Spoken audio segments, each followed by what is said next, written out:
धर्म को तुम धारो हे सुधीर, लोभ पाप का बाप है ये कहते हैं महावीर। उत्तम शौच धर्म को तुम धारो हे सुधीर, लोभ पाप का बाप है ये कहते हैं महावीर। हो उत्तम शौच धर्म को तुम धारो हे सुधीर, लोभ पाप का बाप है ये कहते हैं महावीर। हो इच्छाएं तो बढ़ती जाती, तृष्णा नागिन डसती जाती। इच्छाएं तो बढ़ती जाती, तृष्णा नागिन डसती जाती। भोगों की ज्वाला पर, भोगों की ज्वाला पर डालो संतोष का नीर, लोभ पाप का बाप है ये कहते हैं महावीर। उत्तम शौच धर्म को तुम धारो हे सुधीर, लोभ पाप का बाप है ये कहते हैं महावीर। हो जय बोलिए पंच परमेष्टि भगवान की जय। 1008 श्री शांतिनाथ भगवान की जय। परम पूज्य आचार्य श्री आदि सागर महाराज की जय। आचार्य श्री महावीर कीर्ति महाराज की जय। आचार्य श्री विमल सागर महाराज की जय। आचार्य श्री तपस्वी सम्राट सन्मति सागर महाराज की जय। आचार्य गुरुवर सुंदर सागर महाराज की जय। उत्तम 10 लक्षण धर्म की जय। उत्तम शौच धर्म की जय।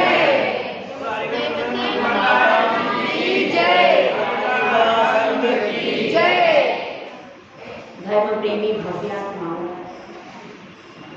चेतन राजा का दरबार लगा हुआ था और उस दरबार में दो पक्ष अपना अपना निर्णय कराने के लिए प्रस्तुत हुए थे। दरबार में सभासद बैठे हुए हैं, मंत्रीगण भी बैठे हुए हैं।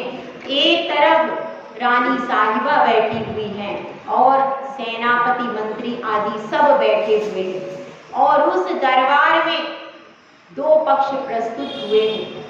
वे कह रहे हैं, एक पक्ष कहता है मैं बड़ा हूँ, दूसरा पक्ष कहता है मैं बड़ा हूँ। वे राजा से कह रहे हैं राजन हमारा निर्णय कर दीजिए, आप सब भी ध्यान से सुनिए क्योंकि वोट देने का अधिकार आपको भी मिलने वाला है। तो दोनों पक्ष खड़े हैं। एक तरफ काल अपने विकराल रूप में बैठा हुआ है, उसका शरीर कैसा है, भीषण काला है और सब उसको देख करके थर थर कांप रहे हैं क्योंकि काल तो बहुत भयानक होता है और वह कह रहा है इस संसार में मेरा साम्राज्य है, जब मैं आ जाता हूँ तो सब विदाई हो जाते हैं, इसलिए मैं ही सबसे बड़ा हूँ। आप यहाँ पर यही निर्णय कीजिए कि मैं ही सबसे बड़ा हूँ क्योंकि 12 भावना में आता है काल बलि ने मृग चेतन को घेरा भवन में, नहीं बचावन हारा कोई यो समझो मन में। जब मैं आ जाता हूँ सारी इच्छाएं धरी की धरी रह जाती हैं और मैं जब किसी को भी किसी भी वक्त लेकर के तुरंत चला जाता हूँ, कोई आवाज भी बाहर निकाल नहीं पाता, तो मुझसे बलवान कोई नहीं है। इसीलिए आप तो यह निर्णय कर दीजिए कि काल सबसे बड़ा है। एक तरफ अत्यंत सुंदर मोहिनी मूरत में एक स्त्री खड़ी है, वह कहती है अत्यंत मधुर वचनों में कहती है कि हे महाराज आप राजाधिराज हो, आप न्याय में प्रवीण हो, लेकिन देखिए निर्णय करने से पहले मेरा पक्ष भी सुनिए। मैं इच्छा हूँ मैं इच्छा हूँ, एक इच्छा आती है और वह जा भी नहीं पाती, पूर्ण होती है, उसके पहले ही दूसरी इच्छा आ जाती है, दूसरी इच्छा पूर्ण होती है, तीसरी इच्छा आ जाती है। इच्छाओं का अंगार लगा ही रहता है, कभी भी यह संसारी जीव इच्छाओं से बरी नहीं हो पाता। बड़ी बड़ी अदालतों से यह बरी हो जाता है, लेकिन इच्छाओं की अदालत से बरी नहीं होता। इसीलिए इच्छा सबसे बड़ी है। आप यह ही निर्णय लीजिए कि इच्छा सबसे बड़ी है, इच्छा से बढ़ करके और कुछ भी नहीं। अब राजन निर्णय लेने की स्टेज पर पहुंच रहे हैं, लेकिन पहले निर्णय के लिए मंत्रीगण से पूछा जाता है। तो राजा पूछते हैं मंत्रीगणों से, हे मंत्रीगणों, तुम बताओ दोनों में से कौन बड़ा, काल बड़ा है कि इच्छा बड़ी? दोनों में से कौन बड़ा है? मंत्रीगण निर्णय करें, इसके पहले आप सबसे प्रश्न, पुरुष वर्ग से प्रश्न है भाई, इच्छा बड़ी है या काल बड़ा? आप बताइए। दो ऑप्शन दिए, अब तो एक चूज करना एकदम इजी है। हाँ भाई, कौन बड़ा है? इच्छा बड़ी है। स्त्रियों का पक्ष लिया, कोई बात नहीं। हाँ चलिए, आप स्त्रियाँ क्या बोल रहे हैं? स्त्रियाँ क्या बोल रही हैं? काल बड़ा है कि इच्छाएं बड़ी है? एक निर्णय करके बताओ, क्या बड़े? इच्छाएं बड़ी हैं कि काल बड़ा है? काल बड़ा है। चलो भाई, महिलाओं का बहुमत से निर्णय हुआ है कि काल बड़ा। अब राजा जो होते हैं वह किस पर मोहित होते हैं? रानी साहिबा।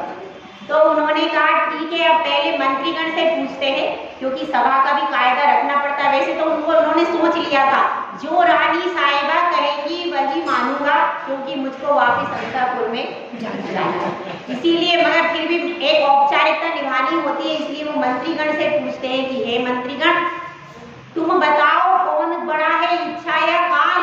तो मंत्रीगण कहते हैं, हे भगवान, हे राजन सुनिए, हे स्वामी सुनिए, काल सबसे बड़ा है। वह काल जब आता है, सारी इच्छाएं धरी की धरी रह जाती है। जैसे ही भव का अंत होता है, सारी इच्छाएं रह जाती हैं अधूरी, और यह मनुष्य को काल पकड़ करके ले जाता है। इसलिए काल बड़ा है। आप यही कहिए कि काल बड़ा है।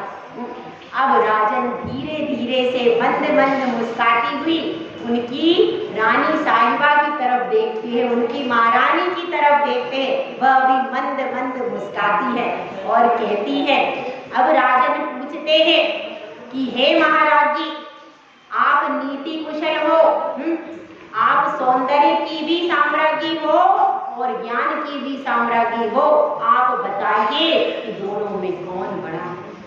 तो महारानी कहती है, हे राजन, इन दोनों में तो इच्छा ही बड़ी है। अब पूछते हैं राजन, यह बताइए इच्छा क्यों बड़ी है? तो रानी कहती है कि इच्छा इसलिए बड़ी है क्योंकि अगर आप कारण नहीं बताओगी तो सब लोग कहेंगे कि क्योंकि रानी स्त्री है, इसीलिए उसने स्त्री का पक्ष लिया। स्त्री हमेशा स्त्री का पक्ष लेगी, तो इसलिए ऐसा आरोप आ जाएगा। इसीलिए कृपया स्पष्ट कर दीजिए इच्छा क्यों बड़ी है? तो महारानी उत्तर देती हैं, हे राजन, यह सत्य है कि एक भव का अंत करने में काल ही कारण है। एक भव का अंत करने में काल कारण है, लेकिन ये इच्छाएं तो अनादिकाल से चली आ रही हैं। भव भव में इच्छा की ज्वाला से हम जलते आ रहे हैं। यह सत्य है कि काल एक भव का अंत करता है, लेकिन उसके बाद कार्बन शरीर को लेकर के इच्छा के साथ शरीर फिर से चल देता है नए भव की ओर। यहाँ पर काल ने केवल एक शरीर का अंत किया है, परंतु कार्बन शरीर के साथ में इच्छा है, कर्म है। अभी कर्मों की इच्छाएं समाप्त नहीं हुई, विग्रह गति में चला जाता है, फिर पुनः जन्म ले लेता है। किसी नारी की कुक्षी से जन्म लेता है, वहां तुरंत रोने लगता है, भूख कर दी है, इच्छा जागृत हो गई, इच्छा जागृत हो गई। विक्रय गति में भी अव्यक्त रूप से इच्छा है, व्यक्त करने के साधन मौजूद नहीं। जैसे ही शरीर मिलता है, इच्छा पुनः व्यक्त होने के साधन मिलते ही बच्चा चिल्लाने लगता है और बच्चा रोता है तो तुरंत उसकी पूर्ति करनी चालू हो जाती है। अरे काल तो केवल भव के अंत में आता है, इच्छा तो प्रति समय जागृत रहती है, वह तो कभी भी मरती नहीं है। काल इच्छाओं को नहीं मार सकता, केवल इस शरीर का अंत उसके निमित्त से होता है।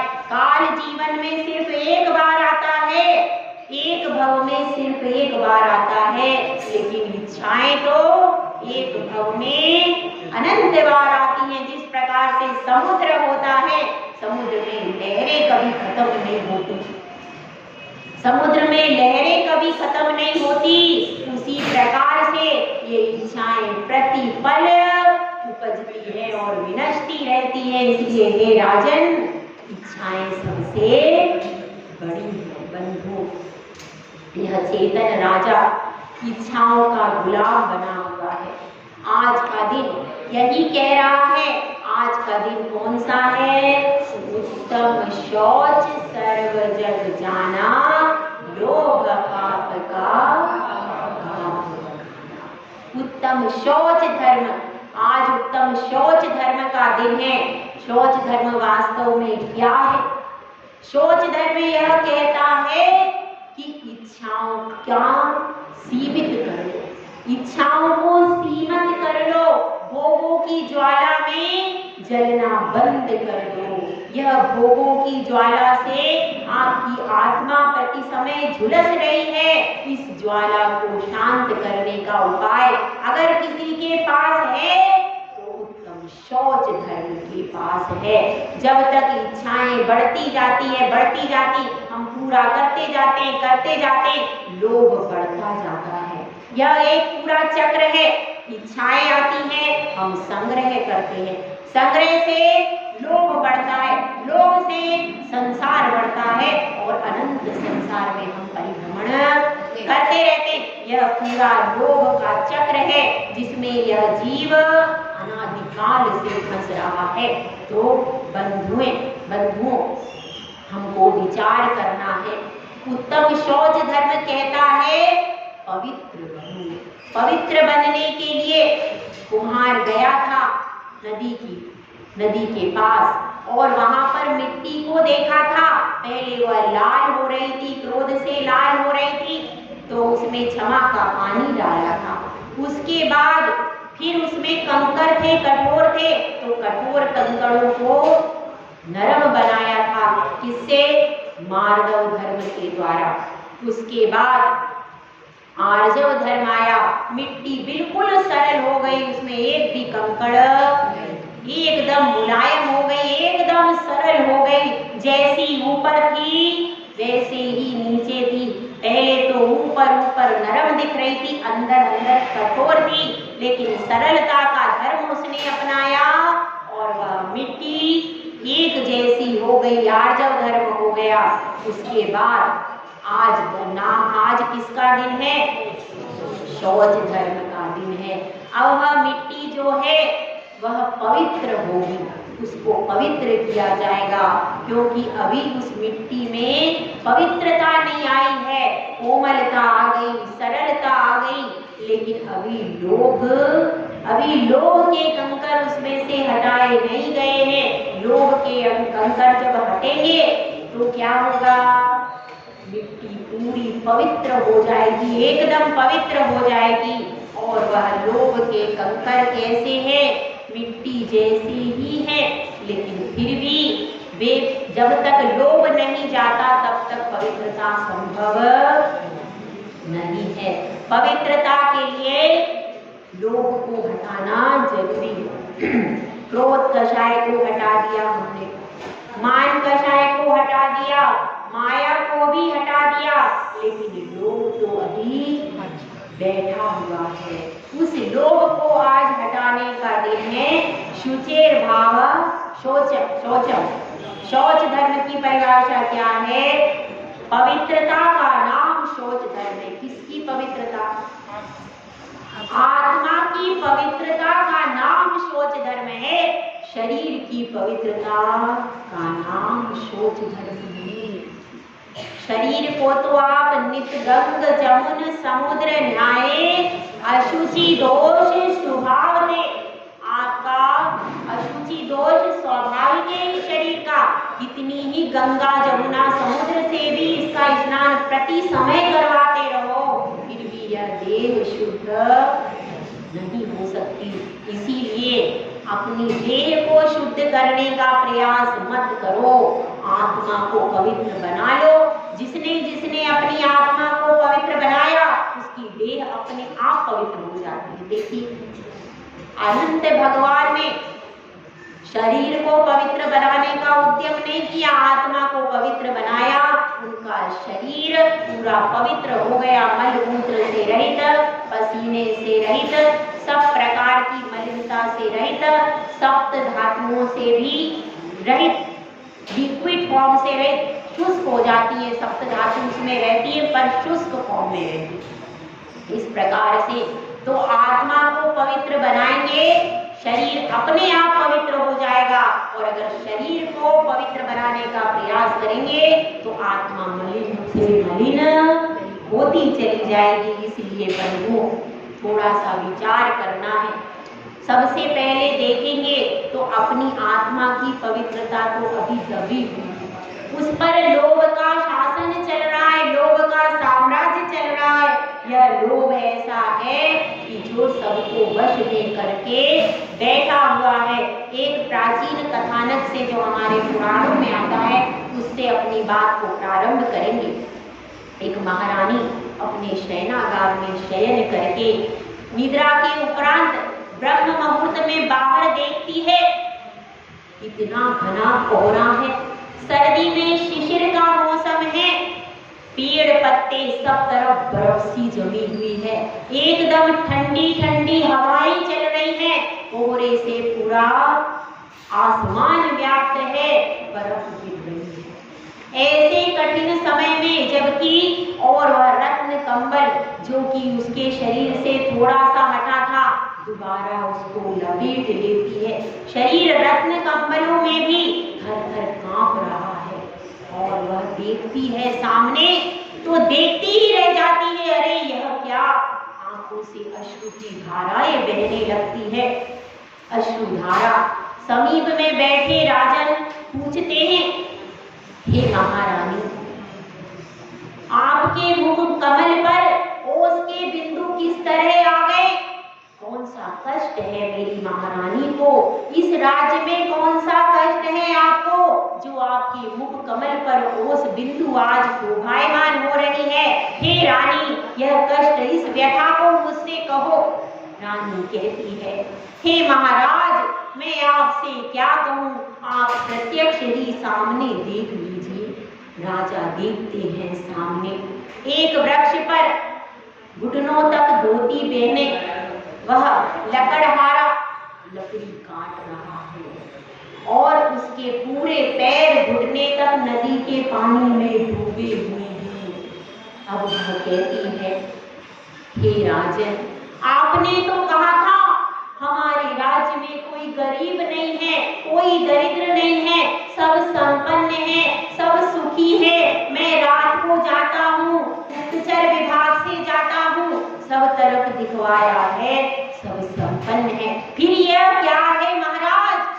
हमारे राज्य में इतना दुखी व्यक्ति इतनी कठिन ठंड में घुटनों तक पानी में लकड़ी काट रहा है, इसकी दरिद्रता क्या हम दूर नहीं कर सकते? राजा का हृदय भी द्रवित हो जाता है। द्रवित होकर के वह उठ करके जाता है और उस लकड़हारे से कहता है, अरे लकड़हारे, तुम मेरे राजकोष से जितना चाहो उतना धन ले लो और अपनी दरिद्रता को दूर करो। तो वह लकड़हारा कहता है, हे राजन, मुझे तो सिर्फ एक बैल चाहिए और मुझे कुछ भी नहीं चाहिए। तो राजा कहता है, ठीक है, तुम कृषि करना चाहते हो, एक बैल मर गया होगा, चलो मेरी गौशाला से तुम्हें दूसरा बैल दे देंगे और तुम्हारे लिए गौशाला खोल देते हैं, तुम्हें जो बैल पसंद आए तुम लेकर के चले जाओ। वह लकड़हारा अंदर आता है, गौशाला में सब बैल देखता है और फिर राजा के पास आकर के निराश स्वर में कहता है, हे राजन, जैसा बैल मेरे पास है उसका जोड़ीदार बैल आपकी गौशाला में नहीं। राजा बड़े अचरज में पड़ जाता है, ऐसी क्या बात है भाई, इसका बैल में क्या विशेषता है जो मेरी पूरी गौशाला में वैसा बैल नहीं है। तो राजा कहता है, चलो मैं तुम्हारे साथ चलता हूँ, तुम्हारे घर में कौन सा बैल है मुझे दिखाओ। वह उसे अपने घर तो छोड़िए, झोपड़ी तो छोड़िए, महल की ओर लेकर के चलता है। बहुत बड़ा उसका भवन और उस भवन में भी वह ताला खोलता है, अंदर जाता है और अंदर जाता है, तहखाने में चला जाता है। तहखाने में राजा की आंखें चौंध जाती हैं, इतने रत्न, इतने हीरे, इतने मोती और उन सब हीरे मोतियों से जड़ा हुआ एक बहुत सुंदर बैल के आकार का वहां पर पुतला बना। वह बैल कैसा था? सोने चांदी हीरे मोती का एक बैल वहां बना हुआ।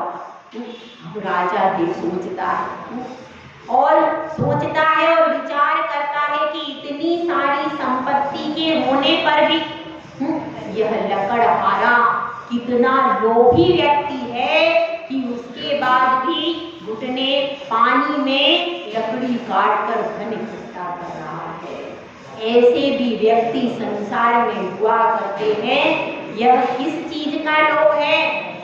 धन का लोभ है कि धन के लोभ में व्यक्ति कैसा हो जाता है, ना खाता है ना खाने देता है। यह कथा है लुब्धदत्त सेठ की। वह लुब्धदत्त सेठ था जिसके पास हीरे मोती का बैल था, फिर भी वह आकुल व्याकुल था काय के लिए एक दूसरा बैल बनाना। ऐसी स्थिति बंधुओं ध्यान रखना, कहीं हमारी स्थिति ऐसी तो नहीं हो रही, तिजोरी में बहुत सारा धन है, प्रॉपर्टी भी बहुत सारी है, लेकिन उसके बाद भी लगता है और चाहिए और चाहिए। कहीं हमारे मन में वह तृष्णा तो नहीं बैठी है? अपने अपने मन को चेक कर लीजिए, देखिए यह धन का लोभ है और साम्राज्य का लोभ होता है, पद का लोभ होता है। पद का लोभ भी बहुत बड़ा लोभ है। पद का लोभ था तो भरत चक्रवर्ती को पद का लोभ था, मैं चक्रवर्ती बनूं, और चक्रवर्ती बनने के लिए उनके सब भाई क्या हो गए, सबने दीक्षा ले ली, एकमात्र बाहुबली स्वामी ही बचे थे। और उनके ऊपर जब वह युद्ध में हार गए तो उन्होंने ये भी नहीं सोचा यह मेरा भाई है, मेरे साथी, हम लोग साथ में खेल करके बड़े हुए हैं, साथ में खेले हैं, साथ में खाया है, साथ में विद्या प्राप्त की है, यह मेरा भाई है, ऐसा भी नहीं सोचा। और उस चक्रवर्ती पने के पद के लोभ में चक्र को जला दिया। इतना भी भूल गए भरत चक्रवर्ती कि चक्र कभी परिवार के लोगों का घात नहीं करता, अपने ही सगे भाई पर चक्र चला दिया। तो ऐसा क्या होता है? पद का लोभ, यह पद का लोभ है। और देखिए दुर्योधन को भी लोभ था। किसका लोभ था? साम्राज्य का भी लोभ था और धरती का भी लोभ था। धरती का लोभ किस तरह था? पांडव बार बार कह रहे थे कि संधि कर लो, बार बार संधि के प्रस्ताव जब आते हैं तो दुर्योधन कहता है मैं तो सुई की नोक के बराबर की जमीन भी पांडवों को नहीं दूंगा। ऐसा किसका लोभ था? पूरा जो साम्राज्य है अकेला मैं ही भोगूंगा, मेरे 100 भाई भोगेंगे, पांडवों को कुछ भी नहीं दूंगा। ऐसा इस धरा का लोभ होता होता है। और देखिए कामिनी का भी लोभ होता है, स्त्री का भी लोभ होता है। स्त्री का लोभ किसको था? स्त्री का लोभ था भरत के पुत्र अक्रकीर्ति। भरत के पुत्र अक्रकीर्ति जो कि जब सुलोचना का स्वयंवर अकम्पन राजा के द्वारा रचा गया, अकम्पन राजा ने सुलोचना का स्वयंवर रचा और सुलोचना ने पूर्व भव के जो उसके पति थे ऐसे जय कुमार के गले में वरमाला डाल दी। तब अक्रकीर्ति बहुत क्षुब्ध हो गया और उसने कहा यह कन्या तो भरत के पुत्र के योग्य थी, इसको क्षुद्र सेनापति ने कैसे वर लिया? और उसने फिर वहां पर युद्ध किया। तो किसका लोभ था? कामिनी स्त्री के लोभ में। तो स्त्री के लोभ में भी आकर के लोग क्या करते हैं? युद्ध करते हैं। और देखिए भंवरे भी लोभ में फंस जाते हैं। एक भंवरा होता है, वह सोचता है यह फूल का रस बहुत सुंदर है, बहुत अच्छा है, फूल का रस बहुत मधुर है, मैं इस फूल का रसपान कर लूं। और करते करते मदहोश हो जाता है और फिर क्या होता है? संध्या आ जाती है, रात्रि आ जाती है और पुष्पगंध हो जाता है। लेकिन अपने स्पर्शन इंद्रिय के रस में वह इतना हो जाता है कि उस फूल को छेद सकता है, लेकिन छेदता नहीं है। उसको उसका स्पर्श अत्यंत मृदु लगता है और उससे प्रेम करता है, इसीलिए उसको छेदता नहीं है और फिर इसी में मरण को प्राप्त हो जाता है। भंवरे का लोभ है। मछली का भी लोभ है। जब उसको दाना डाला जाता है, जाल जब बिछाते हैं तो उसमें कुछ ना कुछ रख देते हैं और जैसे ही वह मछली खाने को आती है तो वह कांटा उसके मुंह में फंस जाता है और वह जाल में फंस जाती है। तो मछली को किसका लोभ है? रसना इंद्रिय की पूर्ति का लोभ है, इसलिए वह जाल में फंस जाया करती है। बंधुओं ध्यान रखना, जीवन का भी लोभ होता है। जीवन का लोभ किसे था? कंस को अपने जीवन का लोभ था। जब उसने सुना कि आत्मा बलभद्र और नारायण उत्पन्न होगा, जब नारायण उत्पन्न होंगे तो क्या करेंगे? तो उनके हाथों से मेरा मरण होगा। तो वो मरण नहीं चाहता था, जीवन चाहता था। जीवन जीने की इच्छा, मैं जीता रहूं, मैं मेरा मरण नहीं हो। तो इस जीवन जीने की इच्छा का जो लोभ था, उस लोभ के कारण उसने देवकी को कारागृह में रखा और उसके 8 बच्चों की क्या स्थिति की आप सब जानते हो। तो किसका लोभ था? जीवन जीने का लोभ था। और देखिए हम किस प्रकार से लोभ करते हैं। एक सम्राट था और सम्राट के पास में एक गरीब व्यक्ति आया। सम्राट ने कहा तुम सुबह से शाम तक जितनी जमीन नाप लोगे तुमको दे दूंगा। अब उसने कहा ठीक है। अब वह उसने सुबह से लेकर के शाम तक दौड़ता रहा, भागता रहा, मुझे जमीन मिल जाए, मुझे जमीन मिल जाए। और शाम तक दौड़ता रहा, दौड़ते दौड़ते इतना थक गया कि उसके प्राणों का अंत हो गया। यह किसका है? और ज्यादा मिल जाए, और ज्यादा मिल जाए, और ज्यादा मिल जाए। इसी प्रकार से एक कंकभट्ट ब्राह्मण की कथा आती है। देखिए कंजूस भी किस हद तक व्यक्ति होता है, लोभी व्यक्ति कितना होता है। देखिए उस कंकभट्ट ब्राह्मण ने सुना कि मेरी माता की मृत्यु हो गई, तो उसने सोचा अरे अगर मैं शव यात्रा में जाऊंगा, वहां पर जाऊंगा तो बहुत पैसा खर्च होगा, तो वहां पर नहीं जाता हूँ, मैं तो यहीं से एक श्रीफल लेकर के चढ़ा देता हूँ, तो जिससे पैसे बच जाए। ऐसा सोच करके वह श्रीफल लेने दुकान पर गया। कितने का मिलता है श्रीफल? 20 रुपए का श्रीफल मिलता है। तो वह लेने के लिए गया, किसी तो दुकान पर, अच्छी दुकान पर गया, वहां पर क्या बताया 25 रुपए। तो उसने कहा ये तो बहुत महंगा है। फिर थोड़ी ऐसी ही दुकान पर गया तो उस पर 20 रुपए में मिल गया। उसने कहा अभी और महंगा है, और आगे बढ़ा, और एक छोटी सी दुकान थी, बुढ़िया बैठी हुई, उससे पूछा, उसने कहा 15 रुपए का। उसने कहा इससे और छोटा है क्या? उसने कहा बगल वाली दुकान पे चली जाओ। बगल वाली दुकान पर गया तो वहां पर छोटा श्रीफल था। उसने कहा कितने का? 10 रुपए का। उसने कहा और कहीं दुकान है क्या? हाँ इधर आगे। और आगे चला, वहां पर और छोटा था, और वो श्रीफल थोड़े खराब भी थे तो उसमें से छांटना था, तो 5 रुपए में मिल गया।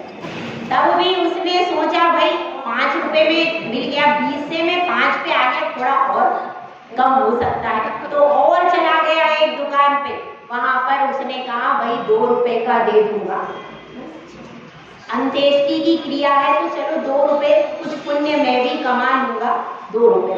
उसने कहा ऐसा है 2 रुपए में दे रहे हो, फ्री में मिलेगा?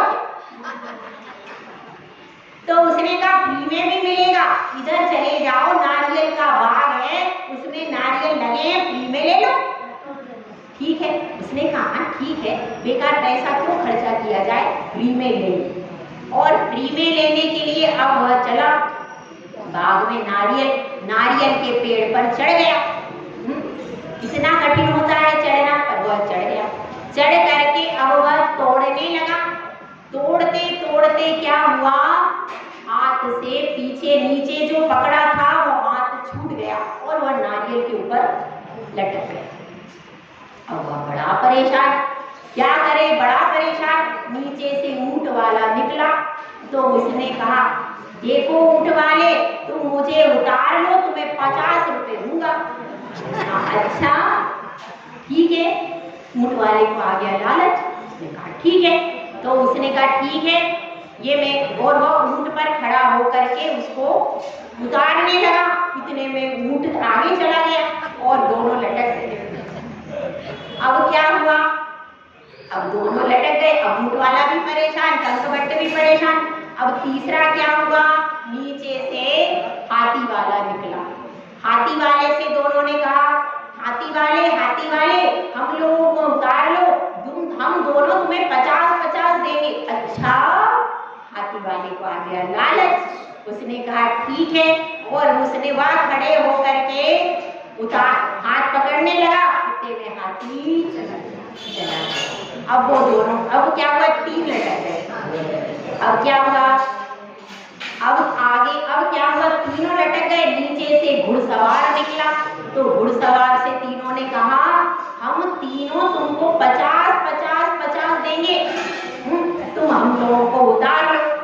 घुड़सवार के मन में भी लालच आ गया, उसने कहा ठीक है, और वह खड़ा होकर उतारने लगा। इसमें घोड़े ने एड़ लगाए, घोड़ा चला गया। कितने लटक गए, 4 लटक गए।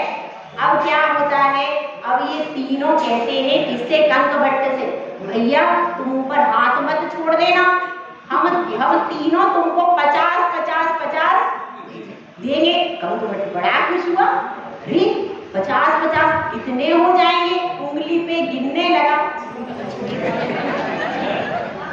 उंगली पे गिनने लगा कितने हो जाएंगे। इतने में गिनते गिनते क्या हुआ, हाथ छूट गया और वो चारों गिर गए। बंधु, अनादिकाल से हम सब भी ऐसे ही लोगों के साम्राज्य में फंसे हुए हैं और मृत्यु को प्राप्त हो जाते हैं, लेकिन लोभ को छोड़ते नहीं है। इसलिए देखिए, संतोष को धारण करना चाहिए, लोभ को छोड़ देना चाहिए। एक कथा आती है चिरोजाबाई, ये सच्ची कथा है, गणेश प्रसाद जी वर्णी का जिन्होंने पालन पोषण किया चिरोजाबाई। वे चिरोजाबाई सम्मेद शिखर की यात्रा को गई, वहां पर कोई यात्री मिला, उसने कहा अरे चिरोजाबाई तुम यहाँ यात्रा कर रही हो, तुम्हारे घर में चोर घुस गए, अब तुम्हारे घर में दाना भी नहीं होगा। तो चिरोजाबाई कहती है मेरा तो परिग्रह परिमाण व्रत कर लिया था मैंने, है अब मेरे घर में दाना भी नहीं होगा, तो भी मेरा सब प्रकार का जितना भी परिग्रह का मेरा तो त्याग है। अब घर में यदि कुछ नहीं होगा तो कोई बात नहीं, मेरा सब त्याग है। ऐसी भावना से उन्होंने कोई विषाद नहीं किया और पूरी निर्विकल्प होकर के सम्यक शिखर की वंदना की। जितने दिन वंदना करनी थी की उन्होंने, आराम से रही, कोई विकल्प नहीं किया। जबकि परिग्रह परिमाण व्रत था। परिग्रह परिमाण व्रत मतलब जितना घर में था उतना ही, अगर सब चला गया तो बिल्कुल जीरो पे आ जाएंगे, बढ़ा नहीं सकती। तो अब ऐसी परिस्थिति रही, फिर भी उन्होंने आकुलता, अब वे शांति से वंदना करके अपने घर में आई। घर में जब आती हैं तो देखती हैं घर में कोई सामान ही नहीं गया, सारा सामान वैसा का वैसा। ये भक्ति का महत्व कि चोर भी सच्चे धन को चुरा नहीं पाए, कुछ भी नहीं ले जा पाए, जहां धन रखा था वह वैसा का वैसा रह गया। तो ऐसे हमको प्रेरणा लेनी चाहिए। हम भी भगवान के मंदिर में आते, तीर्थ यात्रा पर जाते, जरा सा कोई फोन कर देगा, तुरंत अरे तुरंत निकल करके आ जाएंगे। अगर आप निर्विकल्प रूप से आराधना करोगे तो कुछ भी नहीं होता है। और एक छोटी सी घटना सुना करके अपनी बात को विराम दूंगी। एक विमला बाई थी और उनके चार भाई थे। उनके परिवार में सबसे बड़े भाई की स्त्री का नाम था विमला बाई, विमला देवी। अब वो बहुत परिवार को बांध कर रखने वाली महिला थी। चारों भाई थे, वो मुख्य उनसे बंधे रहते थे। अब उनका गृह प्रवेश हुआ, चारों भाई को अलग अलग कमरे दे दिए। एक ही बड़ा भवन था, उसमें अलग अलग कमरे दे दिए और वे भी गृह प्रवेश हुआ तो उसमें बहुत सारे लोग आए। उसमें चन्नी चाची भी आई। चन्नी चाची अब उसके कान में बोलती है, अरे विमला तुम तो निरी भोरी हो और तुम्हारे पास तो इतना छोटा कमरा आया है और तुम्हारे सब भाइयों ने बड़े बड़े कमरे ले लिए। और इस तरह से उनके कान भर दिए। हर घर में एक मंत्रा होती है और उसने भर दिए। अब विमला देवी का दिमाग पूरा खराब हो गया। वह क्या किया, उन्होंने बाहर आंगन में टहलने लगी। कहने लगी मैं छोटे कमरे में नहीं जाऊंगी। और आंगन में व्यग्र सी टहल रही थी। इतने में क्या हुआ, उनकी नजर नीचे पड़ी। एक छोटी सी झोपड़ी थी नीचे और उसमें दिन भर मजदूरी करके अपने बच्चों का पेट पालने वाली महिला रहती थी। वह बड़े आनंद से वृक्ष के नीचे बैठी थी और अपने बच्चों और पति के साथ हंस हंस के बात कर रही थी। वह सोचने लगी इसके पास तो कुछ भी नहीं है, टूटी फूटी सी झोपड़ी है, रोज सुबह से शाम तक मेहनत करती है, तब 2 जून रोटी कमा पाती है, लेकिन ये तो खूब हंसी मजाक कर रही है, खुश है। बड़ा देख करके उसने सोचा कि भाई कैसी स्थिति है। इतने में ऊपर से जोर जोर से चिल्लाने की आवाजें आने लगी। जो उसके 2 देवर थे उनमें से एक देवर को तो बड़ी बालकनी मिली थी, एक को बालकनी नहीं मिली। मकान का जब बंटवारा हुआ एक को बालकनी मिली, एक को नहीं मिली। तो वे दोनों बड़े बड़े कमरों का सुख नहीं भोग रहे थे। वो बालकनी नहीं मिली इसलिए आपस में लड़ रहे थे। विमला देवी ने विचार किया कि वस्तुओं के मिलने से सुख नहीं होता, वस्तुओं के मिलने से सुख नहीं होता है। वस्तुओं के होने पर यदि संतोष धारण करते हैं तो सुख होता है। वस्तुएं सुख का कारण नहीं है। इसीलिए कहा गया है गोधन गजधन बाजधन और रतन धन खान, जब आए संतोष धन सब धन धूरी समान। अपने अपने मन में संतोष को धारण करो। यदि आप संतोष को धारण करते हो तो आपके जीवन में, जिसके जीवन में संतोष का कमल खिल जाता है वह जीवन में कभी दुखी नहीं होता। इसलिए हम भी लोभ और तृष्णा की नागिन को छोड़ करके संतोष के कमल को अपने हृदय में बसाएं। जय बोलो आचार्य सुंदर सागर महाराज की जय।